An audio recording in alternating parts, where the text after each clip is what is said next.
생명의 의미 요한복음 1장 9절에서 14절, 16절.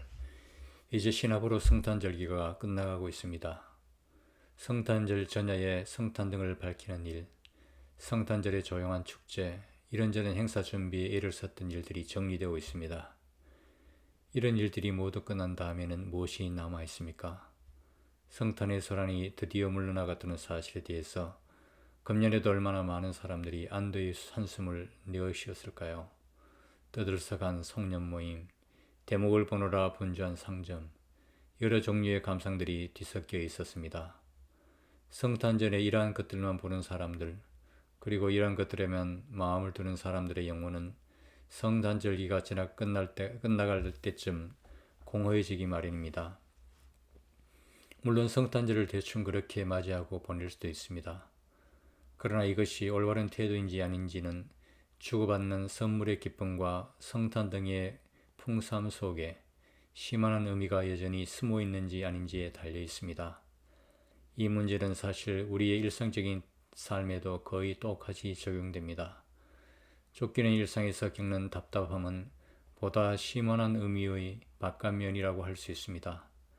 이 의미는 곧 우리의 삶을 채우고 그 내용을 제공하는 것입니다. 그런데 고트프리트 벤이 현대적 삶의 배경이라고 본 이 심오한 의미는 이 바깥 면 뒤로 종종 숨어버립니다. 이것은 곧 공허함과 그런 특징으로 표현되는 자아입니다. 이런 것들은 즉 생명의 의미만이 아니라 무의미와 고독은 축제의 절기로서는 한 해의 정점이라 할 이 성탄절기에 가장 심정적인 차원에서 경험됩니다. 그러나 무의미와 고독에 대한 경험이 우리 기독교인들로 하여금 모든 인간적인 삶에 영혼을 불어넣어주는 이 심층의 의미를 신뢰할 수 없도록 강제하지는 못합니다. 따라서 오늘 우리는 성탄절이 끝나가는 이 마당에 우리에게 남아있는 게 무엇인지 숙고해 볼 필요가 있습니다. 성탄절의 의미는 오늘 본문에서 요한이 노래하고 있는 그 말씀입니다. 요한은 말씀이 태초에 하나님과 함께 있었다고 노래합니다. 이 말씀이 육신이 되어 우리 안에 거하셨다고 노래합니다. 이것은 우리가 매년 성탄절 때마다 축제를 여는 그 사건입니다. 하나님이 우리에게 오셨다고 말입니다. 하나님은 우리를 무의미에 그리고 우리 일상의 단조로운 반복에 내버려두지 않았습니다. 그는 스스로 우리의 삶의 내용을 채우는 의미가 되셨습니다. 우리는 요한복음서의 첫 문장을 거의 습관적으로 이렇게 번역합니다. 태초에 말씀이 계셨습니다. 그런데 이 첫 문장에서 사용된 헬라어 단어 로고스는 훨씬 포괄적인 의미를 담고 있습니다. 이 로고스는 단순히 언어를 뜻하는 게 아닙니다. 오히려 언어들을 통해서 말이 되기 위해 필요한 의미를 뜻합니다. 이 경우에 의미와 언어는 밀접한 상관관계를 맺습니다. 우리가 그 어떤 현상에서 경험하는 이 의미는 항상 개체 사건을 뛰어넘으며 또한 그렇기 때문에 언어를 통해서 표현될 수 있다는 말입니다. 만약 어떤 사람이 나는 당신이 행복하기를 바랍니다 라든지 즐거운 성탄절을 이라고 인사를 했다고 합시다. 이때 이 사람은 단지 이 순간에만 이런 친절을 베풀려는 게 아닙니다. 오히려 이런 인사를 할 때는 이 순간을 뛰어넘는 무언가를 표현하는 말이 되는 것입니다. 이처럼 모든 의미는 그 순간을 그리고 그 의미가 우리와 마주치는 개체 사건을 뛰어넘어 버립니다. 한 아이가 우리에게 태어났다는 성탄의 소리를 듣는다고 합시다. 우리는 말구이에 누워있는 이 아이를 모든 다른 아이들과 연관지어 생각하기도 하고 혹은 다른 아이들과는 달리 자기뿐만이 아니라 우리 모두를 위해 태어난 아이로 생각하기도 합니다. 이처럼 사건의 의미는 그 구체적인 현상을 통해 우리의 삶에 개입하면서 그 현상을 뛰어넘습니다. 눈앞에 벌어진 일들만 보는 사람은 이 의미를 파악할 수 없습니다. 성탄의 의미도 생명의 의미도 파악하지 못합니다. 이 의미는 그 내용을 채우는 현실적인 시면입니다. 모든 현상의 의미가 눈앞의 사건을 뛰어넘기 때문에 그 의미를 파악하기 위해서 언어가 필요합니다. 태초에 의미가 있었습니다. 라는 말은 곧 태초의 모든 생명의 내용과 의미가 채워졌다는 것을 뜻합니다. 이것은 우리가 하나님이란 단어를 사용할 경우에 언급할 수 있는 현실성의 시면입니다. 모든 다른 현상들의 내용과 의미를 채워주는 이 궁극적인 의미는 성산 사건으로 인해서 세상에 주어졌습니다. 하나님이 스스로 세상과 연대하셨다는 말입니다. 이 사건은 거룩한 한 아이가 탄생했다는 사실에서 끝나버린 것은 아닙니다. 이 아이의 탄생은 하나님이 이 세상에 오셨다는 징표이자 예표일 뿐입니다. 우리는 지난 강림절 기간 동안 내내 하나님의 오심에 대해서 생각했습니다. 우리는 강림이란 말을 두 가지 각도에서 생각해야 합니다. 하나님이 예수님 안에서 우리에게 오셨다는 사실과 또한 이 세상이 하나님의 오심을 맞으러 나간다는 사실을 말입니다. 하나님의 오심은 세상을 변화시킵니다. 무의미와 고독을 종식시키고 모든 고난과 모든 불의를 끝장낼 것입니다. 하나님의 오심, 하나님의 강림은 세상의 마지막 미래입니다. 그리고 이 미래는 예수님 안에서 이미 한번 현재가 되었습니다. 따라서 우리는 하나님의 미래를 맞으러 나갈 뿐만 아니라 이미 그 미래로부터 현재를 향해서 나옵니다. 하나님이 그리스도 안에서 세상에 오셨다는 사실을 말할 때 우리는 단지 말구에 오신 아이만이 아니라 십자가에 달린 분과 부활한 분을 생각합니다. 그렇습니다. 부활절 아침의 불빛에서 우리는 다음과 같이 말할 수 있습니다. 구이 오신 아이로 인해서 하나님은 이미 우리에게 오신 것이라고 말입니다. 왜냐하면 예수님의 부활을 통해서 비로소 죽음과 고난과 고독의 자취를 감추었으며 또한 모든 사람의 생명이 그 어떤 궁핍이나 불행을 당하더라도 빼앗기지 않는 영원한 의미를 획득하기 때문입니다. 그렇다면 이제 성탄 사건을 통해서 세상과 관계를 맺은 신적인 이 의미는 실제로 어디에 있습니까? 요한은 신적인 의미가 생명을 담지하고 있다고 찬양합니다. 우리는 이제 의미가 실현된 생명이 생명이라는 말을 의미로 충만하게 한다는 사실을 분명히 이해할 수 있습니다. 그리고 우리는 요한복음 기자가 어떻게 생명과 연관해서 빛에 대해 언급할 수 있었는지 이해할 수 있습니다. 말하자면 모든 의미 충만한 생명은 인간에게 빛입니다. 우리가 의미를 인식할 수 있는 곳에서는 우리와 관련된 것들이 밝히 드러납니다. 또한 생명의 내용을 채우며 그 생명을 의미 충만하게 하는 한 의미가 우리 현존의 전체 도정에 그 의미의 빛을 비출 수 있습니다. 아직 대답하지 않은 질문이 있습니다. 성탄 사건으로 세상과 관련된 신적인 의미는 도대체 어디서 발생합니까? 요한복음의 찬양은 이 질문에 대해서 그렇게 구체적이며 명시적인 대답을 제시하지 않습니다. 요한은 이것을 예수님의 제자들이 본 그리고 충만한 은혜와 진리라고 할 수 있는 그리스도의 영광을 언급함으로 해석하고 있을 뿐입니다. 요한의 설명에 의하면 은혜는 하나님이 충만한 사랑으로 인간을 대하시는 것이며 하나님의 진리는 곧 이 하나님의 사랑과 연관됩니다.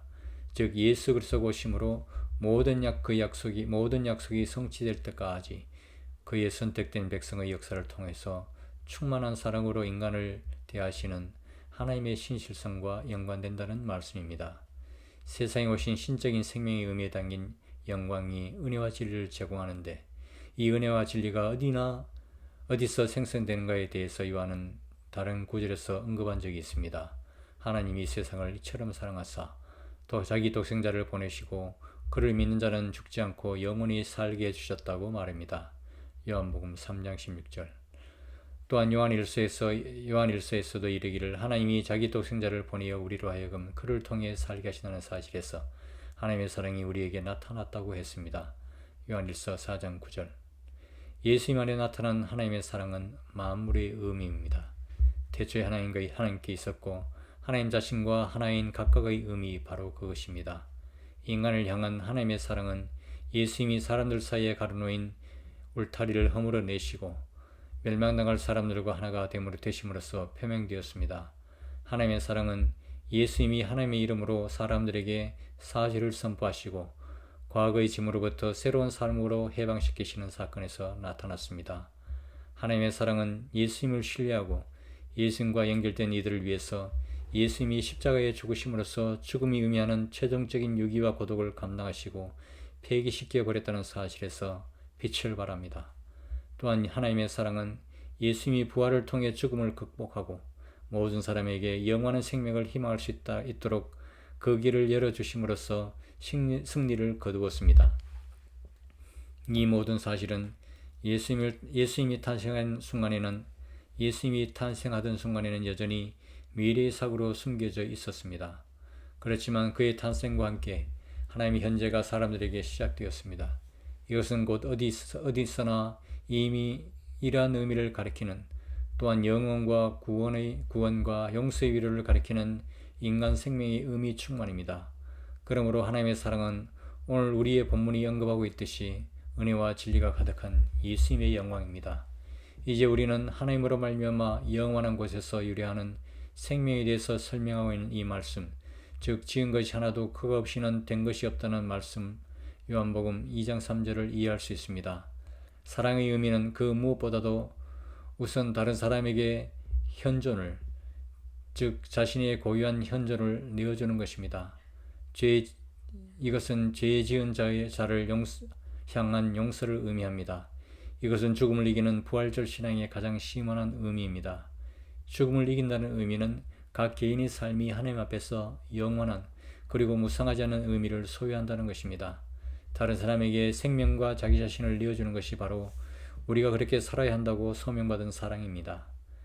이 사랑으로 우리는 세상에 마주선 하나님의 크심에 참여해야 합니다. 이 하나님의 크심은 만물의 근원입니다. 사실상 자기 삶의 현존과 그의 고유성을 내어줄 수 있는 사람은 없습니다. 따라서 모든 것의 본질은 그것이 바로 우리가 그 안에서 살아가는 하나님의 사랑이라는 단순한 사실을 통해서 증거됩니다.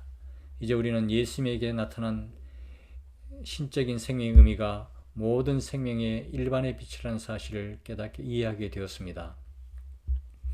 사랑의 빛은 세상에 태어난 모든 이들을 비춥니다. 이 빛은 말 그대로 생명을, 즉 그것 없이는 어느 누구도 아주 어린아이 때부터 살아갈 수 없는 생명을 신뢰할 수 있게 합니다. 현대 심리학은 인간의 근원적 신뢰심을 중요하게 생각합니다. 이것은 인간의 모든 인격 형성보다 앞서 있으며 인간의 전체 생명 역사의 토대를 구성하고 있습니다. 어린아이였을 때 이 근원 신뢰는 부모에게 집중됩니다. 나이가 들면 이런 연결이 해체되는데, 그렇다고 해서 근원 신뢰 자체가 사라지는 게 아닙니다. 인간은 생명에 대한 이런 근원 신뢰의 근거에서 현존을 자신들에게 매우 호의적인 것으로 전제합니다. 삶이 위기에 빠지거나 가난한 처지에 빠지게 되면 인간 간의 이 근원 신뢰는 무언가 흔들리고 요동칩니다. 인간의 삶이 이러한 근원 신뢰를 최종적으로 완성시키지도 못하는데도 불구하고, 또한 삶이 인간에게 항상 호의적이지 않는데도 불구하고 이 근원 신뢰는 파괴되지 않습니다. 이것은 예수님의 역사에서 비로소 결정되었습니다. 그의 삶과 십자가와 부활에서 말입니다. 인간의 근원 신뢰가 시간과 장소에 상관없이 늘 지향하고 있는 하나님의 사랑이 예수님 안에서 빛을 냅니다. 이 하나님의 사랑은 예수님 안에서 악과 고난과 죽음을 극복했습니다. 예수님에게 나타난 하나님의 사랑이 인류에게 빛이라는 사실은 고대 기독교에서 그야말로 문자적인 의미로 받아들여졌습니다. 그들에게는 이 지상세계에 비친 태양빛이 예수님의 영광을 반사하는 것이었습니다. 고대 기독교에서 부활의 날이 어쩌다가 우연하게 태양신의 날로 정해진 게 아니었습니다. 오늘도 우리는 여전히 존탁을 주일로 지킵니다. 예수님은 요한 공동체의 찬양에서 참된 빛으로 불린 것처럼 고대 기독교인들에게 참된 태양으로 일컬어졌습니다. 오늘도 많은 찬송가는 그렇게 노래합니다. 존탁, 태양의 날에 일어난 부활을 통해서 고대 기독교가 손에 잡을 듯이 확신한 바는 다한 것 같습니다.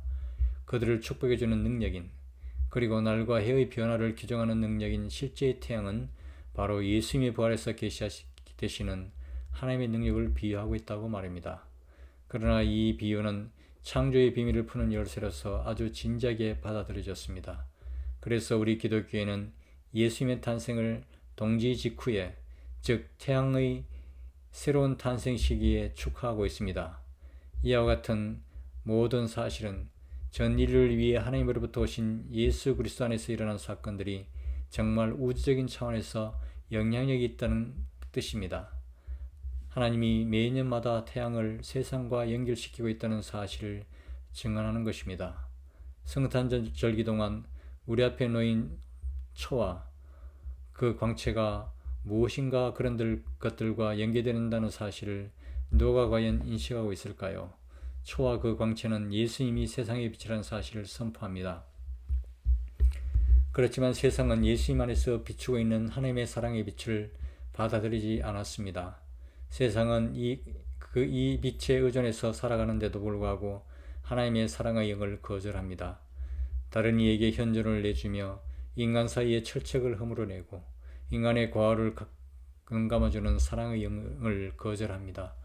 우리가 이런 하나님의 사랑에 의해 살아가고 그 사랑이 우리 현존의 의미와 내용을 채워주는데도 불구하고 다른 사람이나 다른 일과의 관계에서 여전히 그 사랑을 밀쳐내버림으로써, 즉 신적인 사랑의 우주적 운동에 깊이 침잠하지 못함으로써 세상의 어둠이 짙어갑니다.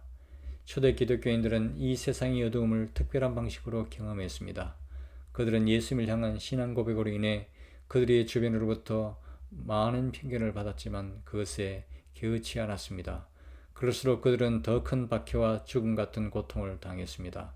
바로 이런 박해와 고통이 그들에게는 세상의 어둠이었습니다. 오늘날 교회는 기독교의 첫 순교자인 스데반을 특별하게 추모합니다. 스데반은 십자가에 달린 예수님을 약속된 메시아로 고백이기 때문에 유대인 동료들부터 신성 모독자로 몰려 돌에 맞아 죽었습니다. 그는 돌에 맞아 죽어가면서 하늘이 열리고 예수님이 하나님의 우편에 서신 것을 보았습니다. 이처럼 하나님의 빛은 세상의 어둠이 살해한 사람의 눈을 밝혀줄 수 있습니다. 우리 현대 기독교인들에게도 대개는 이런 운명에서 벗어나 있지 않습니다. 우리는 우리가 살아가는 역사의 시초와 끝자락에 버티고 있는 괴물을 우리 일상의 작은 궁핍이나 고통과 비교함으로써 그런 것과 비슷한 것으로 여기면 안 됩니다. 우리는 하나님이 오늘날 빛을 거스리는 것을 가장 극단적인 어둠의 적개심으로부터 우리를 벗어나도록 도와주시는 것에 대해 감사해야만 합니다. 또한 우리는 신적인 빛이 우리의 삶에서 찬란하게 빛나든지 아니면 오히려 어두워지는지 경계해야만 합니다. 믿음의 진리와 하나님의 사랑의 진리는 우리가 살아가는 세상의 깊은 곳에 숨겨져 있기 때문에 하나님의 사랑 안에 있는 사람이라 하여 하더라도 누구나 만물의 존립 기반인 그 심층적 의미를 인식할 수 있는 게 아닙니다. 이런 점에서 기독교인으로서 우리의 현재 삶은 예수님의 십자가와 부활보다는 말구이에 훨씬 가깝게 놓여 있습니다. 우리 삶에는 부활절 아침의 영광이 부족합니다. 또한 빛과 어둠의 대립을 명쾌하게 구별해내지도 못하고 영들을 완전하게 분별해내지도 못합니다. 따라서 십자가의 고난에 참여하지도 못하며 순교는 감히 엄두도 내지 못합니다. 현재 우리 기독교인들이 주로 살아가는 실존의 틀은 초라한 예수님의 말구이이며 초라한 일상과 습관적인 삶입니다. 그러나 말구이의 초라함에는 십자가의 죽음과 부활의 승리가 감추어져 있습니다. 따라서 우리 기독교인들이 삶이 초라하게 보인다고 하더라도 우리의 생명과 이웃의 생명을 밝혀주고 완전한 의미에서 비로소 인간 생명을 할 수 있는 그 의미를 우리에게 허락해 주시기 위해서 하나님의 사랑의 빛이 우리의 삶을 비추십니다. 1970년 12월 26일 함부르크 베들레헴 교회